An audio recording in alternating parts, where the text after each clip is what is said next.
Salut à toi mon petit ami nature, j'espère que tu vas bien. Est-ce que tu t'es déjà demandé comment il fallait faire pour perdre 1 kg de graisse ou 1 kg tout court sur la balance? Ça tombe bien, c'est le sujet de cette vidéo. Mais avant de commencer, si tu t'intéresses à la perte de poids, je t'invite à télécharger mon guide gratuit pour perdre jusqu'à 5 kg en un mois. Dans ce livre, je t'explique les aliments à éviter pour faciliter ta perte de poids et 3 aliments pour améliorer ton brûlage de graisse pendant ta perte de poids. Du coup, tu cliques juste en dessous, je te mets le lien en description. Je te l'envoie par email et tout est réglé. Donc, comment perdre du poids? On va se demander ça. Personnellement, j'ai une petite histoire par rapport à ça, vu que je m'intéresse à la perte de poids depuis 5 ans. Au tout début, j'entendais qu'il fallait perdre du poids, faut un déficit calorique, blablabla. D'un autre côté, j'entendais que c'est pas les calories qui comptent, c'est la qualité des aliments qu'on mange. Il fallait pas manger industriel, il fallait pas manger de sucre, etc. Du coup, moi, qu'est-ce que je fais? Je me dis, les calories, c'est con. Tout le monde dit que les calories, enfin, avoir un déficit calorique fait maigrir. Je vais me dire, si tout le monde le fait, c'est que c'est faux. Donc, moi, je vais dans le mur direct, je vais dans le sens inverse. Et je me dis, je vais faire attention à la qualité des aliments que je mange. Donc, j'ai découvert le régime paléo qui disait exactement ça. Il fallait manger pas d'aliments industriels, pas de fast-food, il fallait favoriser les légumes, les bonnes viandes, les bonnes graisses, etc. Du coup, je commence à manger paléo pendant un mois et, miracle, je perds 1 kg, 1,5 kg de graisse parce que je me sentais beaucoup mieux, je me sentais moins lourd, etc. J'ai perdu 1,5 kg de graisse environ, 1 kg, 1,5 kg. Donc je continue à manger comme ça pendant plusieurs mois. Et qu'est-ce que je me rends compte? C'est que mon poids, soit il augmente, soit il rebaisse à la limite que je m'étais fait le premier mois qui était 94 kg, un truc du genre. Du coup, je passais soit au-dessus des 94 kg, soit je redescendais à 94 kg. Je ne perdais plus de poids en quelque sorte. Donc, je me suis dit, j'ai commencé à chercher d'autres choses. J'ai commencé à chercher le sucre, à manger beaucoup moins de sucre. J'étais passé à une fois par semaine.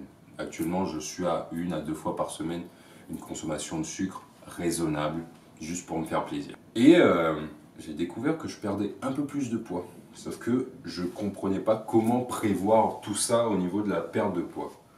Donc, je suis revenu à cette théorie du déficit calorique, de manger, enfin de brûler plus de calories que j'en consommais tous les jours. J'ai commencé à faire quelques recherches et je suis tombé sur quelques études que je vous mets juste en dessous et qui disaient que le déficit calorique est nécessaire pour la perte de poids, sauf que il n'est pas très précis et il dépend de d'autres facteurs. La perte de poids dépend de d'autres facteurs qui vont influencer la répartition corporelle.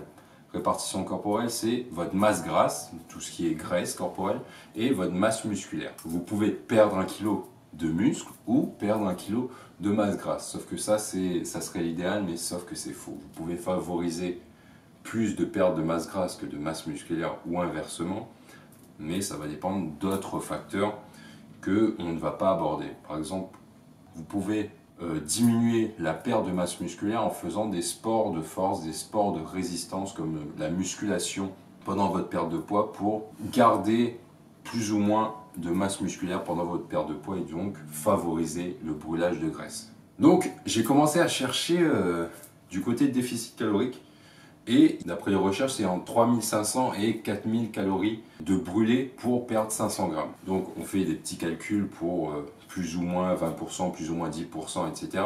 Et on arrive à 3850 environ de calories brûlées pour perdre 500 grammes. Donc comment perdre 1 kg grâce au déficit calorique qui est la chose la plus importante dans votre perte de poids, plus d'autres petits facteurs, etc., dont la qualité de votre alimentation. On fait des petits calculs et on tombe à 7700 calories de brûlé pour perdre 1 kg de masse corporelle. Donc là, vous vous dites, waouh, mais 7700 calories, c'est impossible à faire. Si, c'est très fortement possible. C'est environ 770 calories de déficit par jour pour perdre 1 kg en 10 jours. Moi, c'est ce que je fais en ce moment, plus ou moins 700 calories, parce que parfois je me fais plaisir, parfois je mange un peu plus. D'ailleurs, c'est normal de de manger plus ou moins selon les jours, c'est tout à fait normal. Donc ça représente environ 770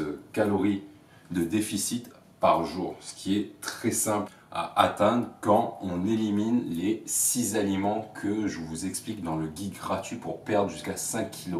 Vous éliminez ces aliments-là et vous pouvez descendre très facilement à 700 calories de déficit par jour. Voilà, c'est la fin de cette vidéo. C'est 7700 calories de déficit pour perdre 1 kg de masse corporelle. Je t'invite à t'abonner et à cliquer sur la petite cloche pour recevoir les notifications, pour savoir quand il y aura une nouvelle vidéo publiée, pour vous dire Roby Boyer a publié une nouvelle vidéo. N'hésitez pas à aller la voir, la liker, la commenter, etc. parce qu'elle est géniale. J'adore faire des effets spéciaux.